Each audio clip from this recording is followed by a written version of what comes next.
Folks, good afternoon. My name is Dustin Siggins with Proven Media Solutions. Today, we're going to talk about communications hiring in 2025, how it's gone compared to expectations, how people are finding and not finding work, but also what's coming in the next 3 months for job seekers and the next 6 months for organizations that are looking to hire as they try to prepare for growth.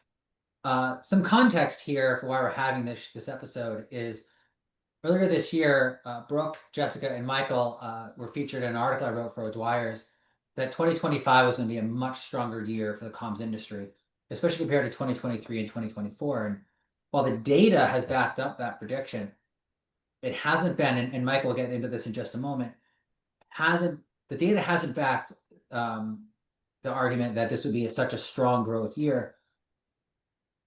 And people's experiences, the micro experiences of so many people in the industry has been that this has been a bad year. So what we want to do is dive into the data, dive into what two recruiters and an economist are seeing in the macro and the micro, and reassure everybody that the market is actually stronger than it might look. And here's how you can take advantage of it. So if everyone can introduce themselves, Mike, Brooke, and Jessica, briefly, and then Mike, we'll jump right into your sort of macroeconomic analysis. Yeah, I'll go first, and then we can go around. But yeah, Michael Feuz. I'm an economist for ITR Economics. We're headquartered up in New England in the New Hampshire area. We're actually the oldest continuously operating privately held economic consulting firm in the US. So I work across different industries, heavily in the industrial sector, but across the service sector as well, and kind of from that macro view and help businesses plan for the future and understand what's coming. Great. I'm Brooke Krueger and I run Casey Partners. I spent 6 years on the PR agency side and I pivoted to comms recruiting in 2005. And I've been placing top communications talent for the past 20 years. I run Casey Partners and we focus exclusively on communication search. Great. Hi, I'm Jessica Bayer. I lead the corporate affairs executive search function here at DHR Global.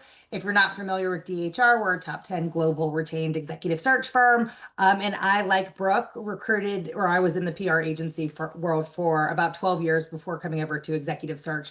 I was recruiting in the PR agency world and then came over to executive search. So half my career recruiting in-house, half my career recruiting on the executive search side, always placing senior level communications executives. Now, Mike, back when we spoke in January, we were talking about the economy looking really strong broadly, which usually leads to businesses having more money, which means they usually want to hire more. And communications is too often seen as a nice to have instead of a must have. And so we were projecting a lot of growth in this area. Wall Street Journal article last week, the revised BLS numbers that have been happening month over month, plus the big revision that happened 3 weeks ago, have indicated the economy has been a lot tougher this year than we were talking about back in January. But in our prep call, you said that things are actually looking mostly positive. Can you explain that? And then we'll go to Brooke and Jessica for what that means in the comms industry. Yeah, so back in January when we were first talking, there was absolutely a ton of optimism. We had just gotten the election behind us. I know that creates anxiety every time we go through election season. So, put that behind us. Looking towards growth, especially coming off of that very sluggish 2024. And I think there was just a lot of positivity. And then as we moved down the line into February and March, we entered that tariff mania and we kind of respiked the anxiety, the economic uncertainty that everyone has been feeling. In January, we were expecting 25 being a better growth year across the US economy than it was 24.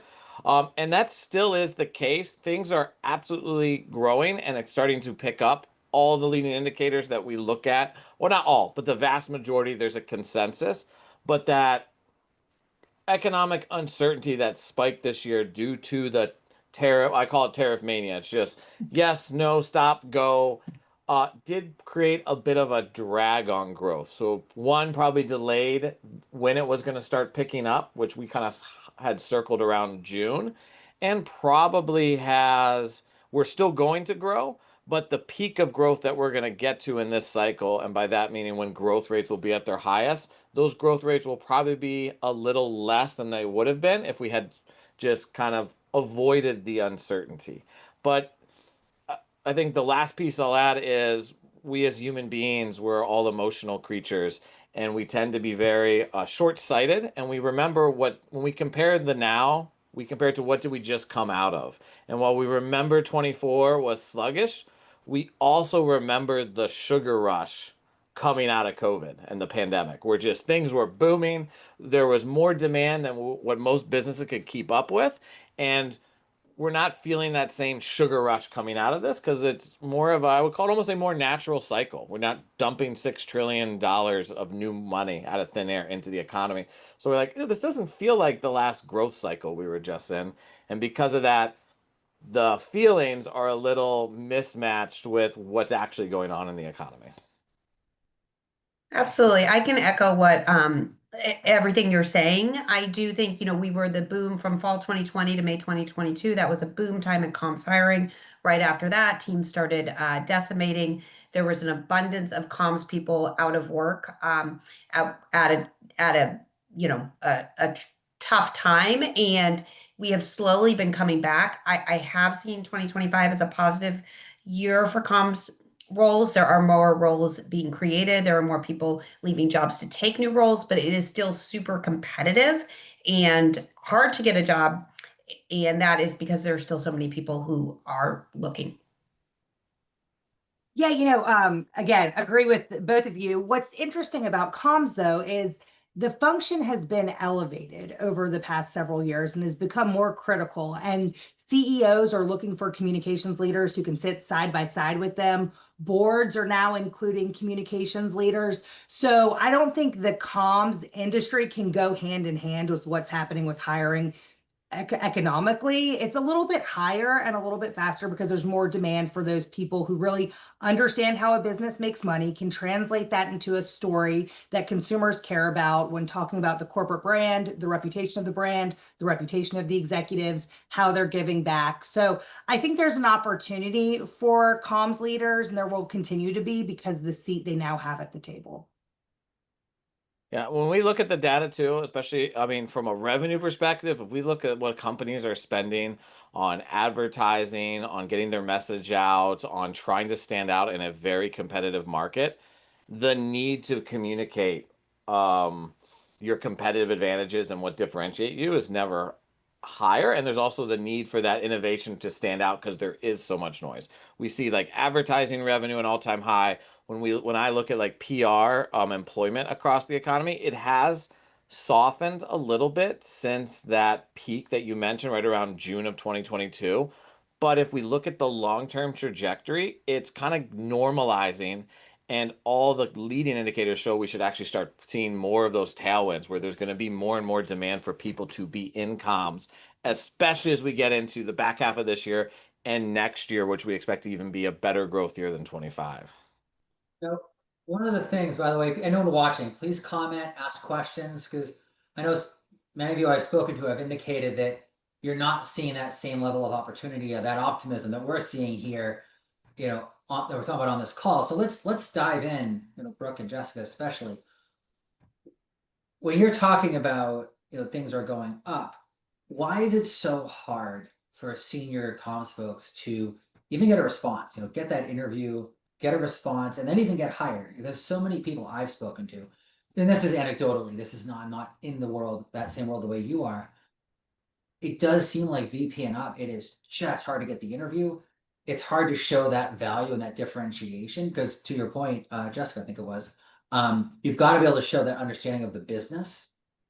But so many comms people already do that. They know how to do that. They've done it before. They can prove it.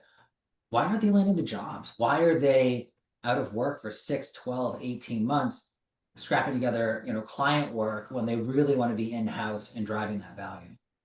I mean, I think it's really hard to get a job in this market. And part of that is the interview processes have become a lot harder. They're a lot more competitive, and companies are demanding a lot of candidates to get through the process. There's a lot of things candidates can do to stick out, and there's mistakes being made.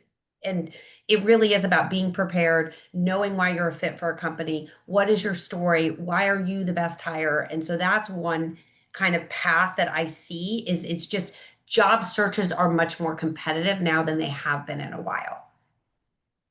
Yeah, and when you apply online for a role, it goes into an applicant tracking system, and who knows how many people apply for a position. Let's say 1,000. Of those 1,000 people, maybe 10 are qualified for the position. So as an internal recruiter starts going through the applicant tracking system and they've hit the 100th resume that's not qualified for the role, sometimes they just give up. And they're like, does anyone have any referrals? Like, so I, like Brooke mentioned, you've really got to stand out and figure out how to get your foot in the door outside of just applying online. Because I like to say applying online is a black hole and no eyeballs may ever make it to your resume. So don't get discouraged that you weren't the right fit for a role. It's that maybe no one saw your resume or your application. So over the next 3 months, let's tackle job seekers here for the next 10 to 15 minutes. Over the next 3 months, it's really, we're going into the holidays, things are going to start slowing down, right? And Mike, I'm sure you can come up with the economic data numbers. I'll just say that things tend to slow down toward Thanksgiving and Christmas. So job seekers really have what, 2.5 months to get their name out there and land that job. What can they do over the next few months to really help themselves stand out? One thing that I've noticed is, and the people I'm speaking to, is they're trying to stand out on being able to do forward-looking, we call it speaking C-suite. On the one hand, a lot of people that were diving into not just how to use AI, but how to include AI as a junior assistant, how really try to be forward-looking on that. So there's the forward-looking strategy broadly.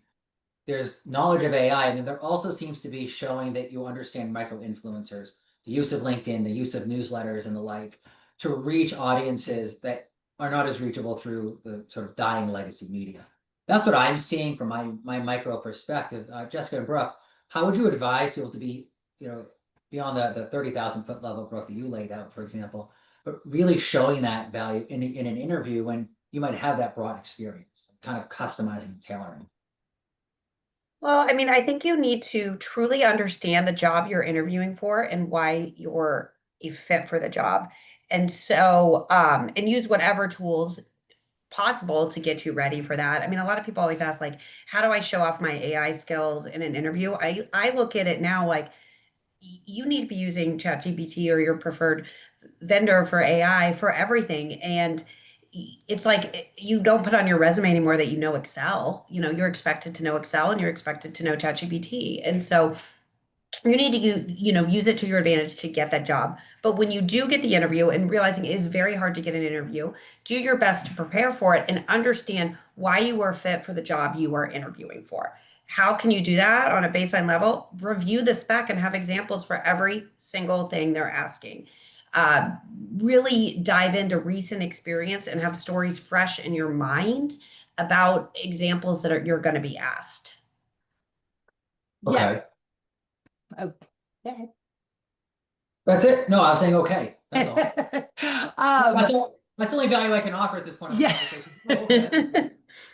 I think it's definitely quality over quantity. So if you want to, like, whether it's interviewing or applying for a job, if you send like 100 blind, applications out there, you may get 0 responses. But if there are 10 roles that you are perfect for, and you can really figure out, okay, who do I know who works at this company? Who can get my resume to the hiring manager? Can I figure out the hiring manager's email address? How can I get that directly there? And get outside of LinkedIn, because hiring managers listed on LinkedIn are getting 1,000 direct messages, and it's really hard to manage direct messages on LinkedIn. So one, quality over quantity, like really identify the roles that exist that are posted that you're interested in and go after them.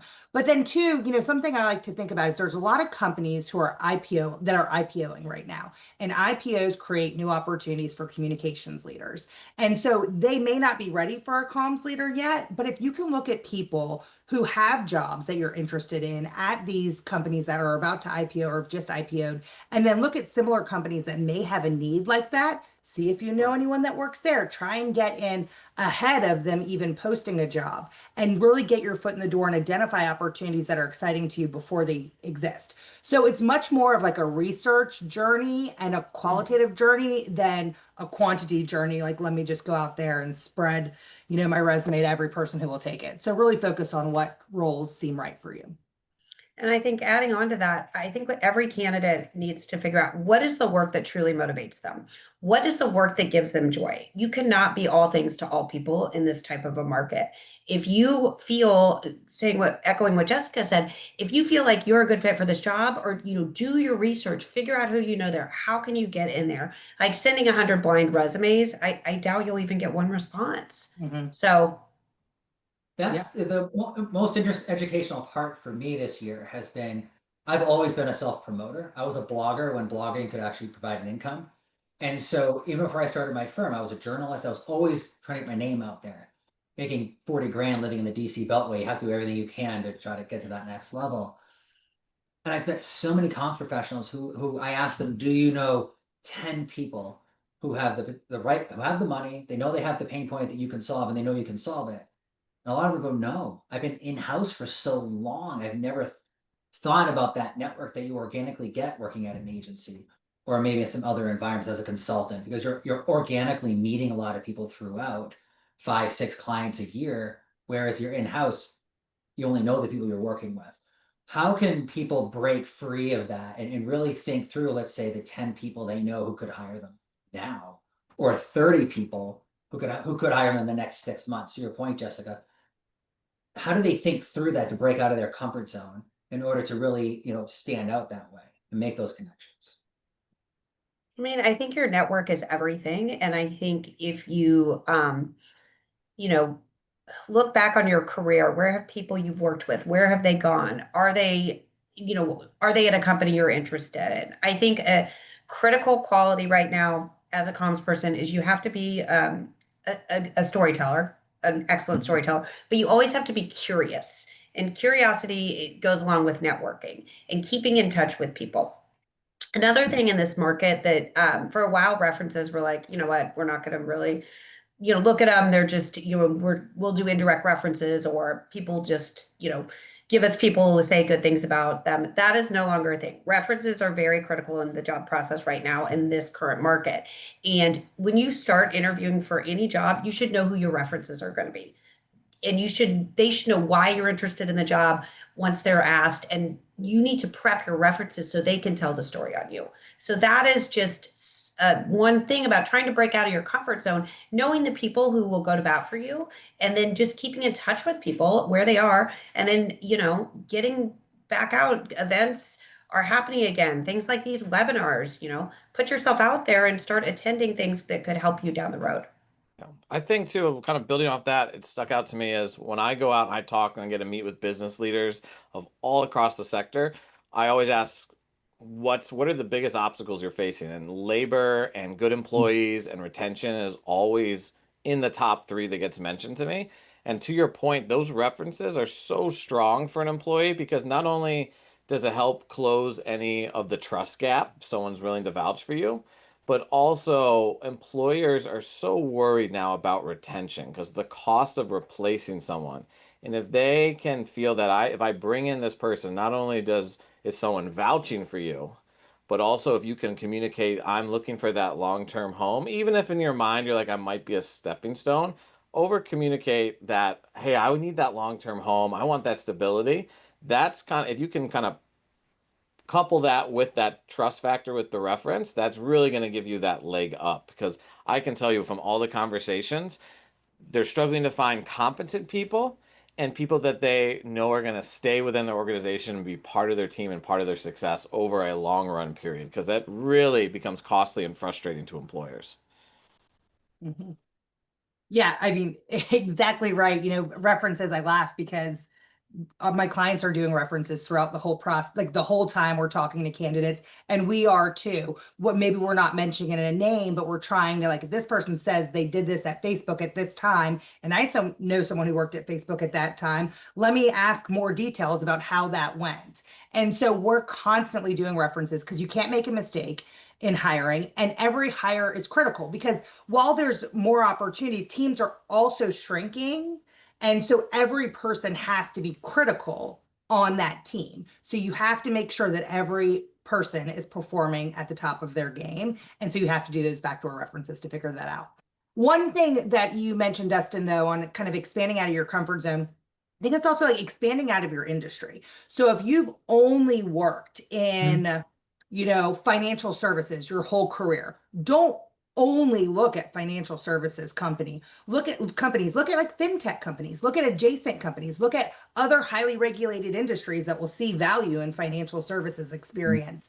And that is really transferable. And a lot of my clients also, and I push them to do this, want to hire someone from outside of the industry for a role because they want to bring diverse perspectives and thought. And so we don't want to hire another airline person for another airline job. We want to bring someone from the tech industry over here who can help us with the future of the business. So also look outside of your comfort zone of like companies maybe that were on your target list 10 years ago and expand that and see where your experience may be transferable.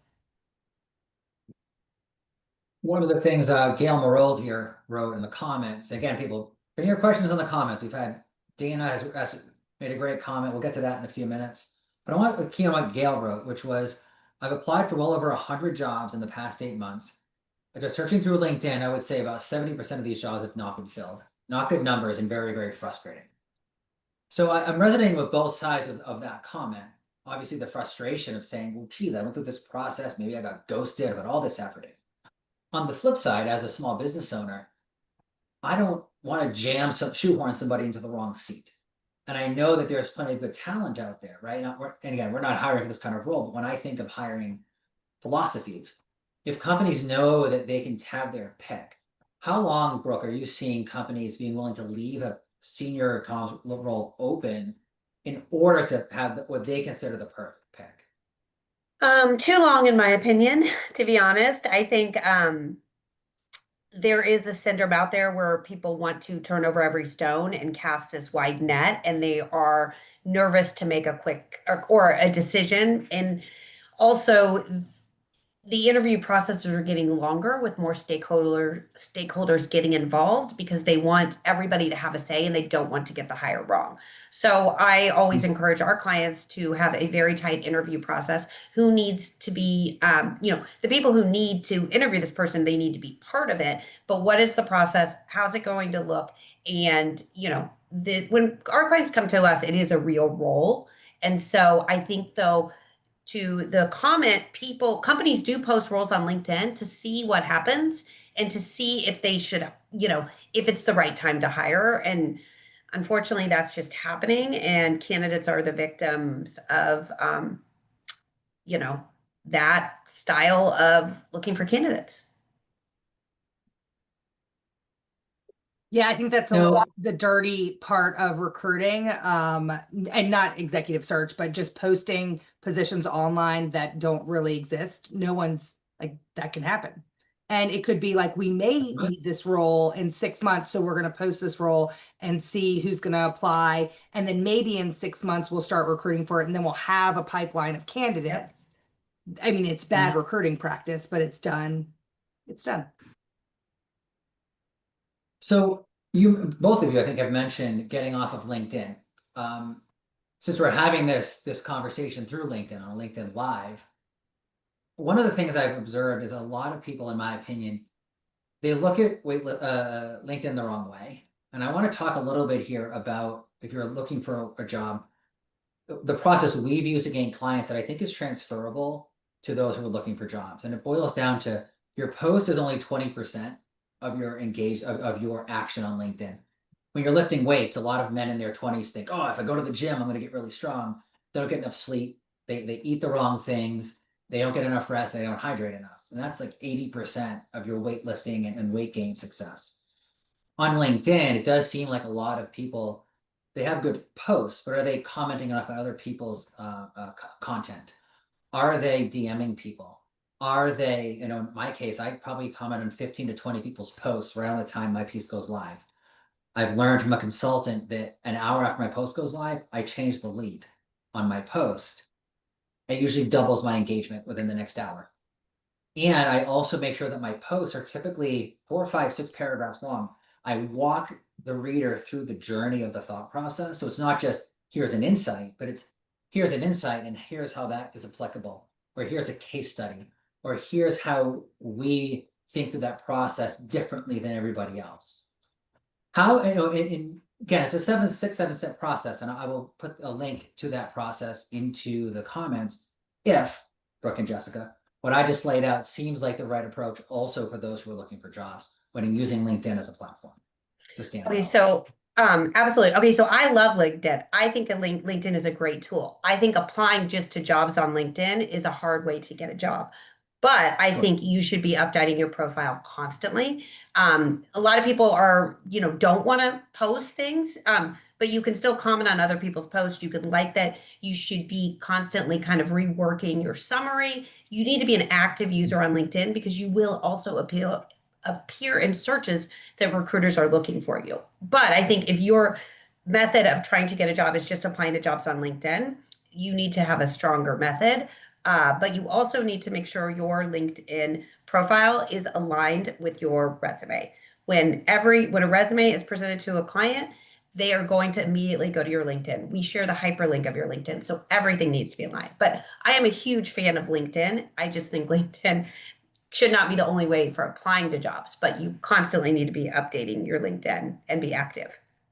I want to clarify. I was talking more about building thought leadership and attention and credibility, not the application process. So I Okay, apologize. great. No, I was like, oh my God, I love LinkedIn. What did I say? I didn't like I spend most of my time on LinkedIn. So Right, same. Yeah.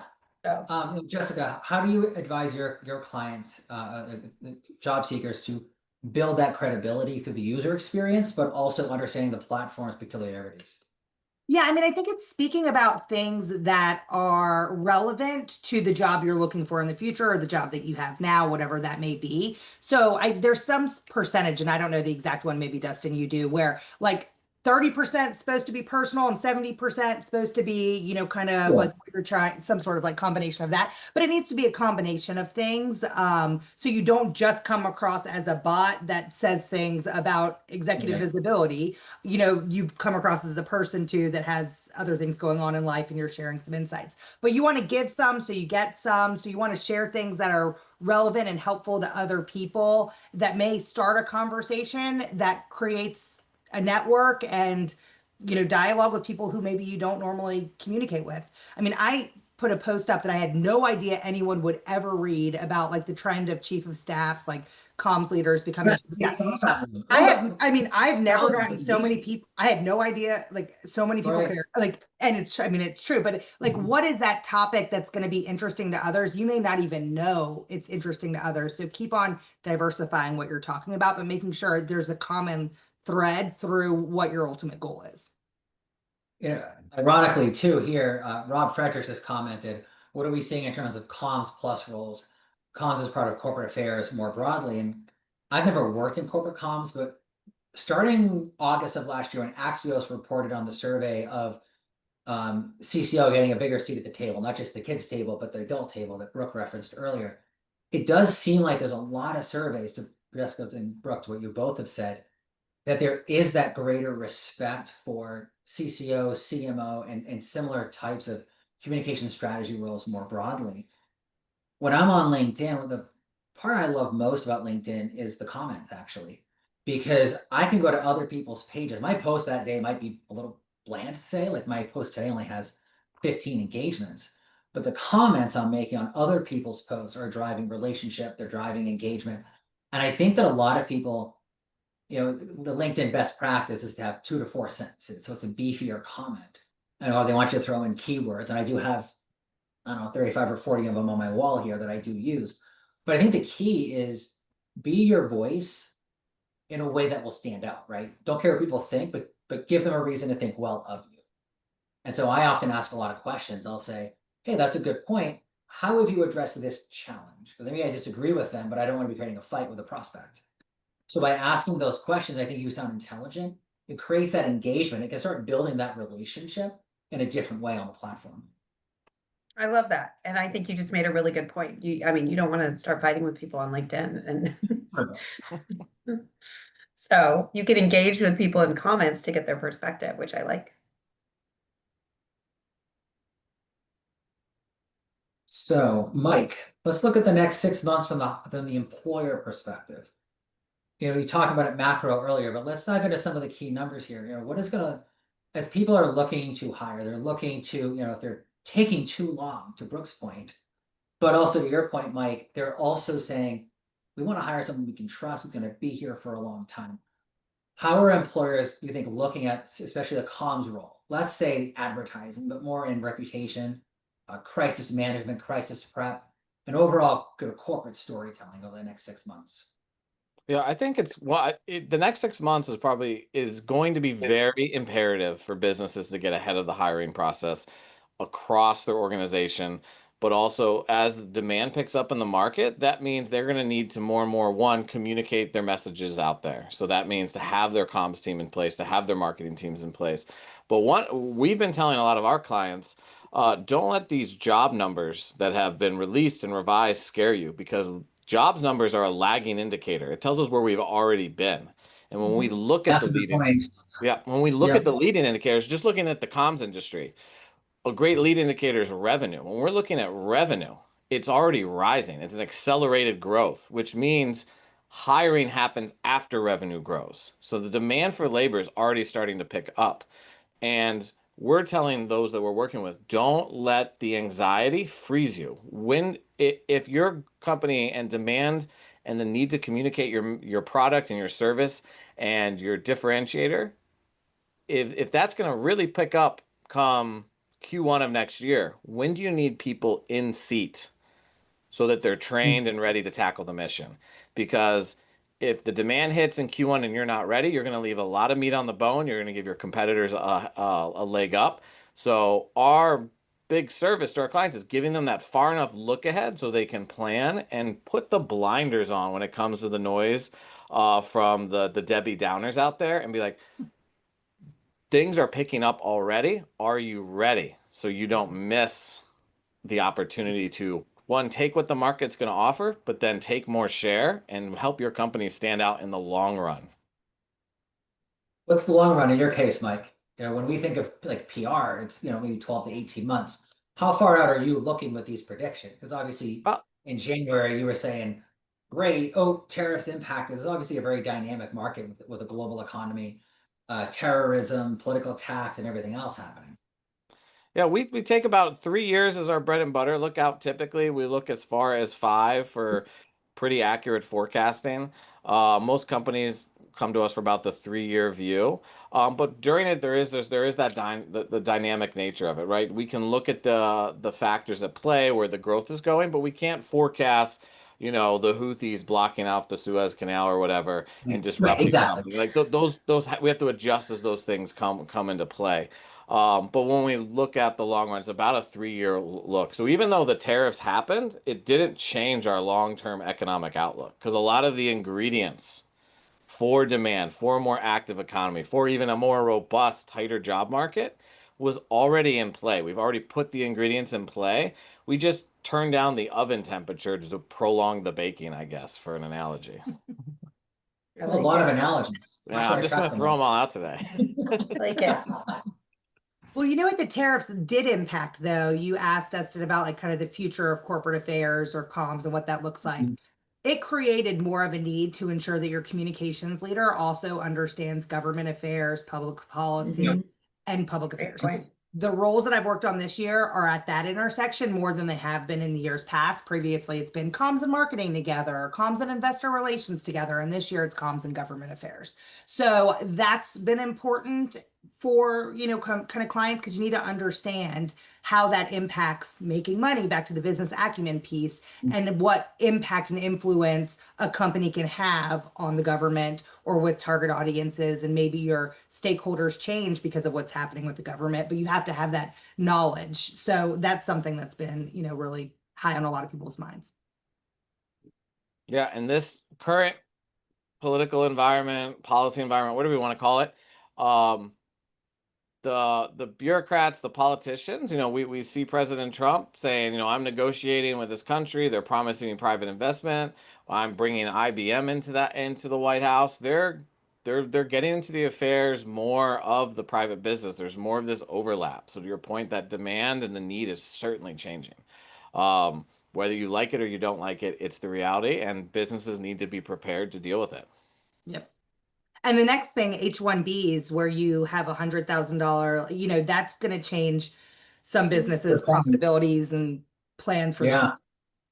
Yeah, one other plug. When we're thinking long-term strategy for our clients, and we're looking the rest of the 2020s when we're talking this, we're telling them you need to factor in probably about a 5% increase in labor costs each year between now and 2029. That's substantial, it's a substantial number to give to them. So then we're asking them, like, you need to protect your labor. You don't want to get in the business of having to replace, but it's what efficiencies are you giving your team members so that your need for labor growth is also reduced? Because demand's coming too, and when there's more business, you need more people. But if the Right. cost is going to go up, how are we offsetting that? What decisions are we making? Well, so that leads to a really interesting question about 1099 versus or consultants versus full-time employees. My firm does provide, that outside support, but certainly had clients who would say, yeah, we want to work with you until we hire that inside person, until, we manage that. But I've also been hearing anecdotally that a lot of companies want to stick with a more of a 1099 consultant model because they can let somebody go more quickly. It doesn't require them to have as much investment of time and money. Brooke, how are you seeing the shifts in the marketplace that Mike is talking about impact decisions to hire people full-time versus as a contractor, A, and B, how does that impact the job seeker who maybe, really needs that health insurance, or they really need help with that retirement portfolio? Yes, a lot to unpack there. So there are a lot of companies, two of my recent searches this year, they started the candidates as contractors, and then with the wanting to see kind of trial by fire and then convert them to full-time employees. So if you currently have a contracting business set up or an infrastructure, and you're looking for a full-time job, it's very easy for you to jump on one of those jobs. And that actually could be an advantage to a contractor. I think companies have just been hesitant to make the wrong hire, that they are, exploring contractors, and it's working quite well. So I see that trend continue. There's obviously certain companies that are going to always go for the full-time hire. The challenges you laid out about healthcare and 401ks are real. And so that is something that a candidate would have to consider, but they also have an hourly rate that is guaranteed for a certain number of hours. So I think people are much more open to contracting than they have been in years before. So let's jump into the comments here. Question, I knew that was going to come up, and I wasn't sure if it would require us to do it, but Laura Petku was kind enough to do so. What are your thoughts on AI taking jobs from humans, and how companies, especially in comms, are essentially afraid of what the future holds in that space? This was the discussion that Miles Goldman actually started. It was really interesting because for myself, obviously, no one looks back and says, oh, we don't have any horseshoe makers because cars came around. And we don't have as many typewriters because we now have computers. But also to someone looking for a job, that can be really challenging. That can sound heartless and clinical, but it also seems like strategists who are able to use AI as a tool. AI, C3PO, the analogy I always use is C3PO knows 6 million forms of communication but can't talk to Han Solo. It does seem like strategists will always be able to increase their ability to communicate with humans, both internally with a client or with their employer, and then externally to the stakeholders. Jessica, how do you see AI as both negative and positive for senior comms professionals looking for work? I really think we have to look at it as a way to optimize what we're doing and make us better at our jobs and more efficient. And when you're more efficient, you're not doing the daily tasks that took up time that were administrative or and you're focusing on strategy and forward thinking. Again, it makes you better at your job and it makes you better in the future. So that's the great news. Will this impact the future of what jobs look like? Yes. I mean, when the internet, the internet came out, that changed things too. So it's just Sure. evolving with the world as it's evolving and changing, and not being afraid of it, but trying to utilize it for your benefit in the best way that you can, and be as knowledgeable about the tools and resources available. That's how you're going to stay ahead, and just don't, kind of live in fear. Brooke? I echo that. And I do absolutely. I also do think there are human skills in communicating. You need to have good EQ. You need to know how to tell a story. And there are things that AI won't be able to replace. But I mean, I think of my early days on the agency side and doing coverage reports and writing press releases on application servers and just things that would be, those tasks are going to be easily put into AI to save time, money, and be more efficient. But hopefully, then candidates and employees can be working on the things that are more strategic that do require the human skill set. Dina asked made a comment a little while ago. So many layoffs we are seeing amazing comms senior talent on the market. Companies prefer to hire more junior talent and pay less. One of the things that has been really sort of educational for me as I've kind of taken my company from a one-person show to we're now looking to hire our eighth person has been value over price. And obviously we all have a certain minimum we need to make, but how can people show value when people are looking at price, right? Oh, we want a smaller comms department. Sure, I can work harder, but there's only so many hours we can all work. Oh, sure, I can give up time with my family, but then I'm going to be pretty gosh darn miserable outside of work. So we've talked, to some degree about different components of value, but I wonder, with so many companies seem to think they want someone in the industry, I would think that being able to understand C-suite better would be the most powerful skill offered in comms. And I say that as somebody who runs a company, but also I've seen a lot of people on LinkedIn the last year say, we add more value than leadership realizes. And my counter to that is, well, why aren't you showing it? How are you taking away from marketing jargon like open rates to show instead 5% more people in our core target audience opened our newsletter in the last month, and here's the content change that we made that is now bringing that 5% greater audience potential or purchase potential. So how are you advising people to really, and I think, again, if I'm wrong, speaking C-suite is the most important change a lot of communication professionals even make when they're looking for one. Yeah, I mean, So everything you said is true. I mean, you have to show value. You have to show why you were interested in a role. If you're working a job, I mean, you always need to show why your job is important. You need to be great at your job and understand everyone's jobs around you. And so I think we are in a great era where communications does have a seat at the table, which is what we talked about a lot today. But we also all need to continue it and educate that should continue and should get to stay have a seat at the table, because we don't want this just to be a trend where great now comes as a seat at the table and then something turns and it's taken away. One of the roles that I recruit for a lot are coming in as a comms leader with a founder-led company. And I think it's a specific skill set that you have when you know how to navigate a founder who has created a company that's taken off.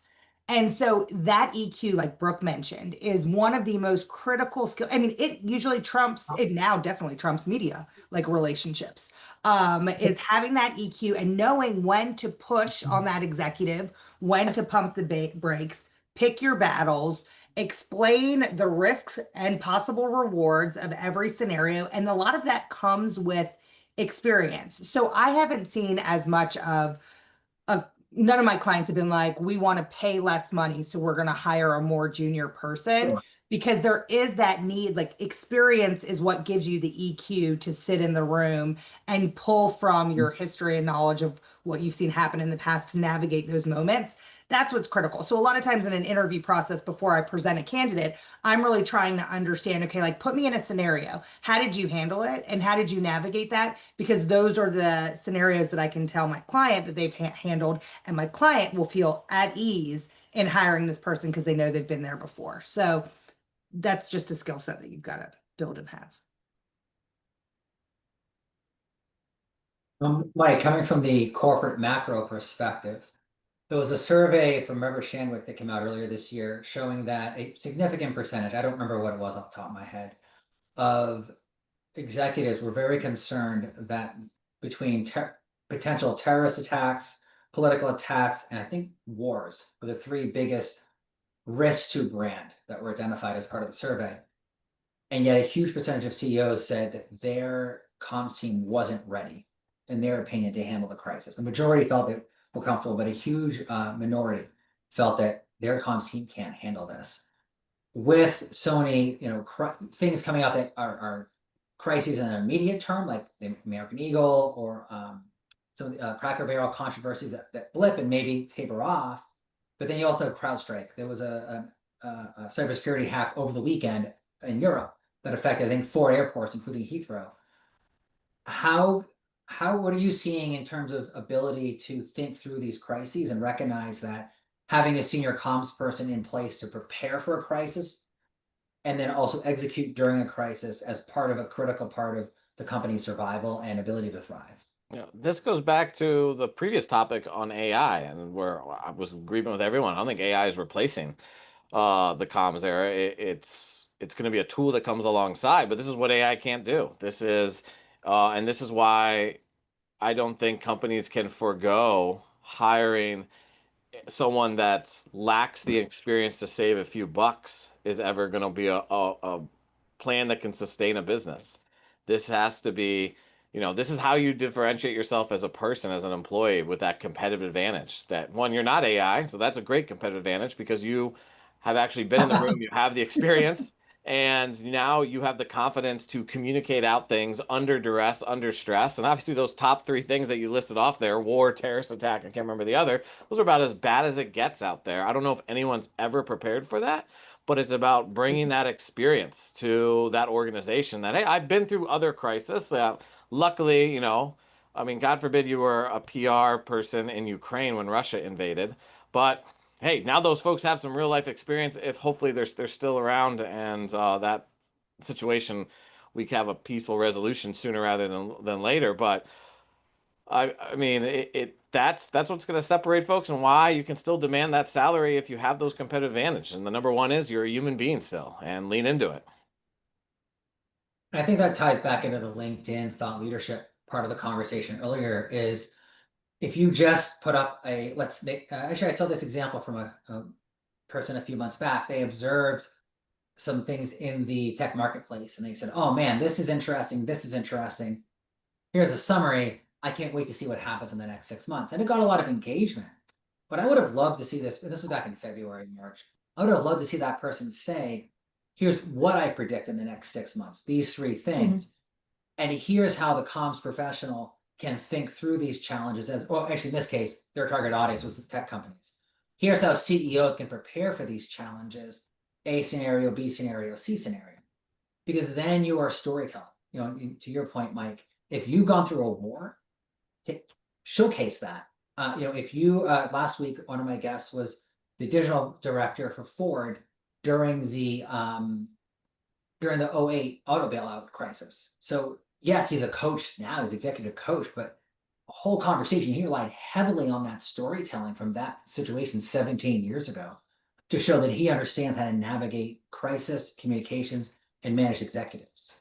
So I do think that storytelling is often missed by, ironically, comms professionals, especially those who are in-house. They've never had to tell that story in a way that makes the sale, because they haven't necessarily had to in the same way someone in an agency or a consultant has had to. I mean, absolutely. The thing is, storytelling is critical. And you have to tell your own story, and you have to get a job, and then you have to be able to tell your company's story to be successful in the job.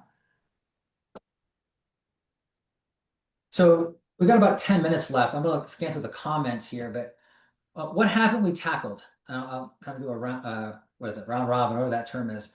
What are you all seeing that we haven't talked about? What are some other insights as I review the comments here for last couple of questions? Oh, that's a good question. What haven't we tackled? I do think that, I mean, we've talked about how hard it is to get a job in this market and why. We've talked about, to being prepared for the job, how you prepare for the interview process, and then the detailed approach. So I think that's been good. We've talked about AI. We haven't talked about return to office. So that's a good one. Oh, great point. Okay. So And I thought return to office was sort of dying down a bit in terms of the controversies, but maybe it's because I'm in PR, not internal comms. So let's actually make that really good point. Let's talk about internal communications for a few minutes. yeah.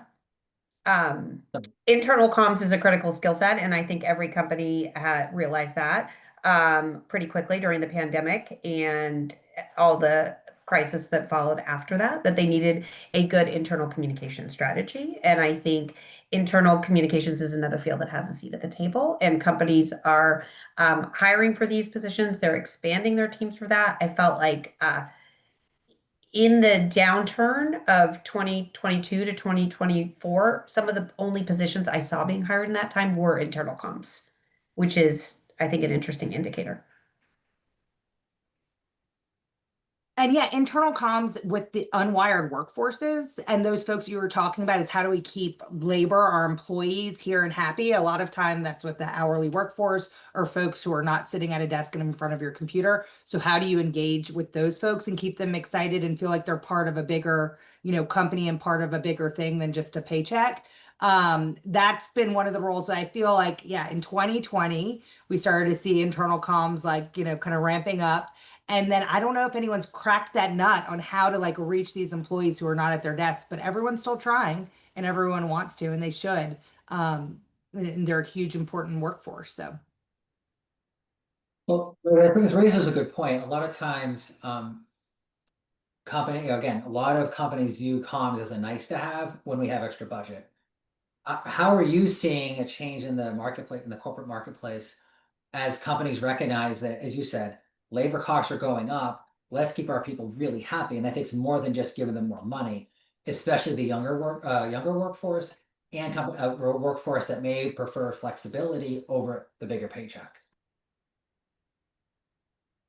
there was a study that came out a few years ago by the World Economic Forum that said 25% of your company's value can be directly tied to its corporate reputation. If you're not out there Sure. telling that story internally, externally, stakeholders, shareholders, everybody, then you're not getting that 25%. And I think that really helped companies see the value in communications because I talked to a lot of communicators who say, how can you value keeping that crisis out of the news? Like, there's no dollar amount on that, but that could have been detrimental to our business. So I think it's thinking about those corporate reputation moments and the opportunities to make an impact and showing that value. If you can tie it to a number, that's fantastic. But that's really where comms has also seen that seat at the table kind of, get bigger and bigger because of the value that can be directly attached to a corporate reputation. And did my mic go out earlier? I asked a question, but I don't think Mike heard me. No, I'm here.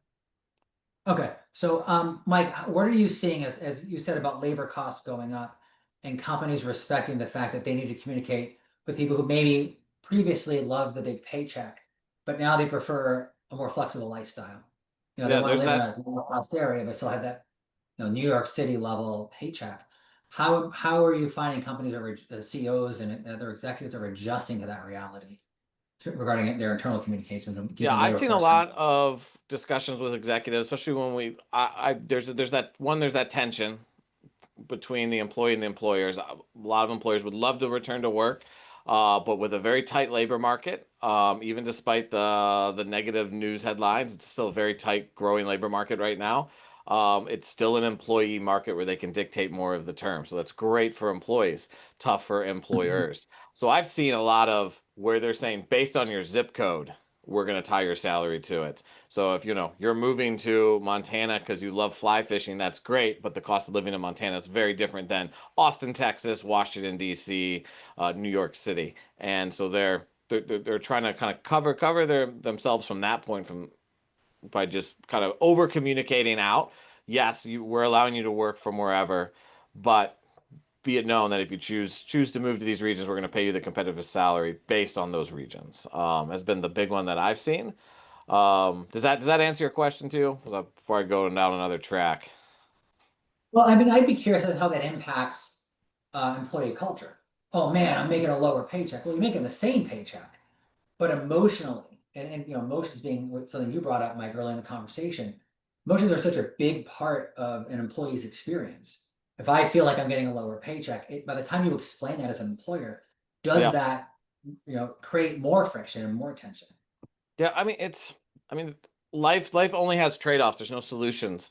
And that's just like the reality that we all have to accept to some point. But yeah, there's that toughness. Like we're in my stage of life with family, a ton of kids. Like I would, I'd probably choose to take somewhat of a reasonable pay cut to be able to work from home so I can be part of family life more. But if I was a younger person, I need that community in the office. So I probably would value subjectively being in the office much higher for that sense of community that I might not get anywhere else. So a lot of it too is businesses really, it's even harder now and more imperative to build a culture, because that culture around what's our mission as a company, so that my employees come in and they believe in the mission, they're aligned with our mission, and that mission gives them purpose. That's huge in keeping people in seat and retaining. But also, when you have a spread out and dispersed workforce, it just adds to that challenge of, you know, trying to manage a team that's spread out, and also, are they just here for the paycheck, or do they truly buy into that culture that we're building here and our mission as an organization?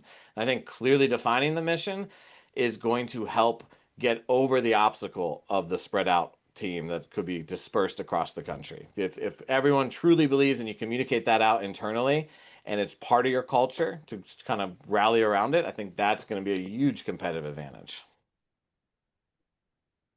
That's probably a good place to close on the conversation, frankly, because if you're looking for a job, talk about how you can add that value. I mean, Mike, someone actually said they need to clone you.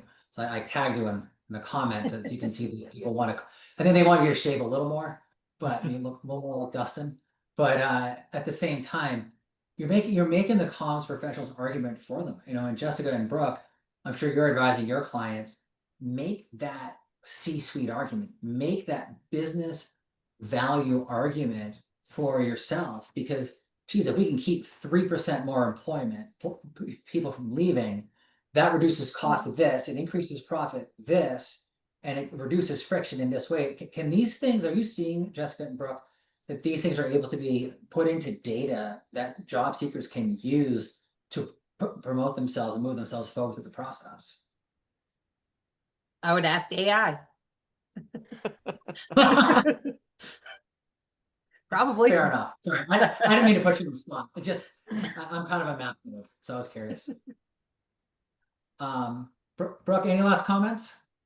No, I mean, thank you for having me. I mean, it's been great. I'm super direct, but I'm an optimist, and I do think things are getting better. There are more jobs available for communications professionals.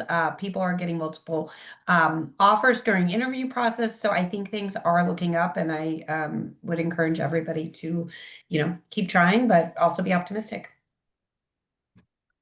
Jessica, anything else? Yeah, no, I mean, I agree. And on the consulting piece, if you need to consult while you're looking for a job, I would do it, because looking for a job 24/7 will drive you insane. That's a good point. Mental health being an important factor when you're unemployed. That's a great point. Michael, any final comments? No, I mean, just to the job seekers out there, anyone that's listening that could be frustrated, like, be confident. Things are picking up. Don't delay. Put in the work now, putting your name out there and being in contact with the organizations and the teams. Be confident, be aggressive, because you're laying groundwork now that's going to yield what's coming. We see the revenue picking up. We see the activity picking up. Where businesses usually lag when they should be reacting now, and they're a step behind. But I'm trying to be optimistic for you, because I understand that frustration can really get folks down. Things are looking up. Stay aggressive. And I'll just close with one point about standing out in the marketplace. If you're targeting specific industries, I think that a lot of comms professionals could get yourselves published in trade mags talking about how to communicate a challenge. We've done this for our company, where I've gotten myself into government contracting, and especially financial investing mag. I did a co-authorship with someone in that industry. I'm not a financial investor. I mean, my wife and I invest, but I'm not an expert in it. But by being able to talk about a specific comm strategy for the financial advisor who's trying to get new business, we were able to get published in that trade outlet. So I wonder if for those who are looking for the new job, not just on LinkedIn, but also in your op-ed. Get into those trade mags. Try to reach your executive, potential hire in a new way that your competition isn't. So thank you, folks. This was a great conversation. I Yeah. really enjoyed it. Yes. Yeah. Thank you.